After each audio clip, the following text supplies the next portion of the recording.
ನಮಸ್ತೆ ವೀಕ್ಷಕರೇ, ನಾನು ಈ ದಿನ ಕೇವಲ 3 ಮೊಟ್ಟೆಯಲ್ಲಿ ದಿಢೀರಾಗಿ ತುಂಬ ರುಚಿಯಾದ ಎಗ್ ರೈಸ್ ಮಾಡೋದು ಹೇಗೆ ಅಂತ ತೋರಿಸ್ಕೊಡ್ತಾ ಇದ್ದೀನಿ. ಮನೆಯಲ್ಲಿ ಕೇವಲ 3 ಮೊಟ್ಟೆ ಅಷ್ಟೇ ಉಳಿದಿತ್ತು. ಅದರಲ್ಲಿ ಈ ರೀತಿ ಡಿಫ್ರೆಂಟಾಗಿ ಎಗ್ ರೈಸ್ ಮಾಡೋಣ ಅಂದ್ಕೊಂಡೆ. ಟ್ರೈ ಮಾಡಿದೆ, ತುಂಬ ರುಚಿಯಾಗಿತ್ತು. ನನಗಂತೂ ತುಂಬ ಇಷ್ಟ ಆಯಿತು. ನೀವು ಕೂಡ ಇದೇ ರೀತಿ ಎಗ್ ರೈಸ್ ಮಾಡಿ ನೋಡಿ, ಖಂಡಿತ ಇಷ್ಟಪಡ್ತೀರಾ. ಮಸಾಲೆ ಎಲ್ಲ ಮೊಟ್ಟೆಗೆ ಚೆನ್ನಾಗಿ ಅಂಟ್ಕೊಂಡಿರುತ್ತೆ ಮತ್ತು ಮೊಟ್ಟೆ ಕೂಡ ತುಂಬ ರುಚಿಯಾಗಿರುತ್ತೆ. ಹಾಗೆ ನಿಮಗೆ ಈ ವಿಡಿಯೋ ಇಷ್ಟ ಆದರೆ ಪ್ಲೀಸ್ ವಿಡಿಯೋನ ಲೈಕ್ ಮಾಡಿ ಮತ್ತು ಚಾನಲ್ಗೆ ಸಬ್ಸ್ಕ್ರೈಬ್ ಮಾಡಿ. ಈಗ ಎಗ್ ರೈಸ್ ಅಥವಾ ಮೊಟ್ಟೆ ರೈಸ್ ಮಾಡೋದು ಹೇಗೆ ಅಂತ ನೋಡ್ಕೊಳ್ಳೋಣ ಬನ್ನಿ. ಮೊದಲಿಗೆ ನಾನಿಲ್ಲಿ 3 ಬೇಯಿಸಿರುವಂಥ ಸಿಪ್ಪೆ ತೆಗೆದಿರುವಂಥ ಮೊಟ್ಟೆನ ತೆಗೆದಿಟ್ಕೊಂಡಿದ್ದೀನಿ. ಹಾಗೆ ಮೊಟ್ಟೆ ಸುತ್ತ ಈ ರೀತಿ ಚಾಕುವಲ್ಲಿ ಕಟ್ ಮಾಡಿಟ್ಕೊಳ್ಳಿ. ಮೊಟ್ಟೆ ಹಳದಿ ಭಾಗನ ಕಟ್ ಮಾಡಲಿಕ್ಕೆ ಹೋಗಬೇಡಿ, ಬಿಳಿ ಭಾಗ ಅಷ್ಟೇ ಕಟ್ ಮಾಡಿಟ್ಕೊಳ್ಳಿ. ಈಗ ಹಳದಿ ಭಾಗನ ನೀಟಾಗಿ ತೆಗೆದಿಟ್ಕೊಂಡಿದ್ದೀನಿ. ಅಂದರೆ ಈ ರೀತಿ ಉಂಡೆಯಾಗಿ ಹಳದಿ ಭಾಗನ ಎತ್ತಿಟ್ಕೊಳ್ಳಿ. ನಂತರ ಮೊಟ್ಟೆ ಬಿಳಿ ಭಾಗನ ಕಟ್ ಮಾಡ್ಕೊಡ್ತಾ ಇದ್ದೀನಿ. ತುಂಬ ಸಣ್ಣದಾಗಿ ಕಟ್ ಮಾಡಲಿಕ್ಕೆ ಹೋಗಬೇಡಿ, ಈ ರೀತಿ ಉದ್ದವಾಗಿ ಮತ್ತು ಸ್ವಲ್ಪ ದಪ್ಪನಾಗಿ ಕಟ್ ಮಾಡಿಟ್ಕೊಳ್ಳಿ. ಇದೇ ರೀತಿ ಉಳಿದಿರುವಂಥ 2 ಮೊಟ್ಟೆನೂ ಕೂಡ ಕಟ್ ಮಾಡ್ಕೊಳ್ತಾ ಇದ್ದೀನಿ. ನೋಡಿ, ಹಳದಿ ಭಾಗನ ಆದಷ್ಟು ಈ ರೀತಿ ಉಂಡೆಯಾಗಿ ಎತ್ತಿಟ್ಕೊಳ್ಳಿ.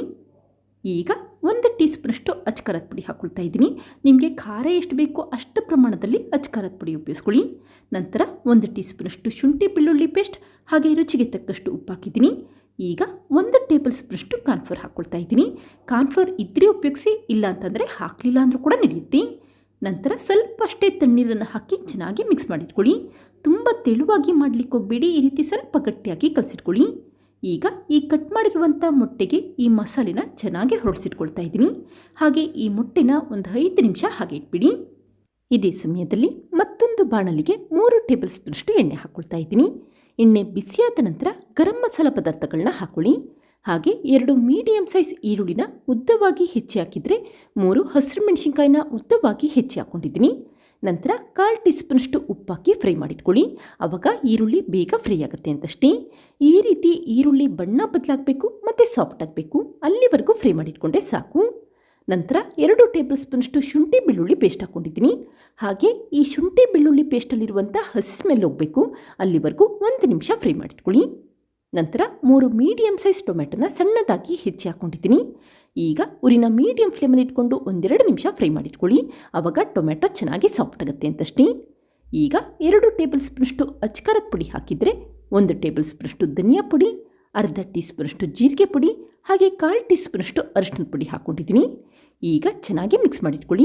ಹಾಗೆ ನಿಮಗೆ ಖಾರ ಎಷ್ಟು ಬೇಕೋ ಅಷ್ಟು ಪ್ರಮಾಣದಲ್ಲಿ ಅಚ್ಕಾರದ ಪುಡಿ ಉಪಯೋಗಿಸ್ಕೊಳ್ಳಿ, ಇಷ್ಟೇ ಉಪಯೋಗಿಸ್ಬೇಕು ಅಂತೇನಿಲ್ಲ. ಈ ರೀತಿ ಮಿಕ್ಸ್ ಮಾಡಿದ ನಂತರ ಈ ಮಸಾಲೆಗೆ ಎಷ್ಟು ಬೇಕೋ ಅಷ್ಟು ಮಾತ್ರ ಉಪ್ಪು ಹಾಕ್ಕೊಳ್ಳಿ. ಈಗ ಒಂದು ಅರ್ಧ ಟೀ ಸ್ಪೂನಷ್ಟು ಉಪ್ಪು ಹಾಕ್ಕೊಂಡು ಊರಿನ ಲೋ ಫ್ಲೇಮಲ್ಲಿ ಇಟ್ಕೊಂಡು ಈ ಮಸಾಲೆನ 1-2 ನಿಮಿಷ ಬೇಲಿಕಿಟ್ಕೊಳ್ತಾ ಇದ್ದೀನಿ. ಇದೇ ಸಮಯದಲ್ಲಿ ಮತ್ತೊಂದು ಪ್ಯಾನ್ಗೆ 1 ಟೇಬಲ್ ಸ್ಪೂನಷ್ಟು ಎಣ್ಣೆ ಹಾಕಿದ್ದೀನಿ. ಎಣ್ಣೆ ಬಿಸಿಯಾದ ನಂತರ ಮೊಟ್ಟೆಯ ಬಿಳಿ ಭಾಗ ಅಷ್ಟೇ ಹಾಕ್ಕೊಳ್ಳಿ. ಈಗ 1-2 ನಿಮಿಷ ಚೆನ್ನಾಗಿ ಮಿಕ್ಸ್ ಮಾಡಿಟ್ಕೊಳ್ಳಿ. ಆದಷ್ಟು ಈ ಸಮಯದಲ್ಲಿ ಉರಿನ ಮೀಡಿಯಂ ಫ್ಲೇಮ್ಗಿನ ಸ್ವಲ್ಪ ಕಡಿಮೆ ಇಟ್ಕೊಂಡು ಮಿಕ್ಸ್ ಮಾಡಿಟ್ಕೊಳ್ಳಿ. ಈ ರೀತಿ ಮಸಾಲೆ ಎಲ್ಲ ಮೊಟ್ಟೆಗೆ ಅಂಟಿದ ನಂತರ ಮೊಟ್ಟೆಯ ಹಳದಿ ಭಾಗ ಹಾಕ್ಕೊಳ್ತಾ ಇದ್ದೀನಿ.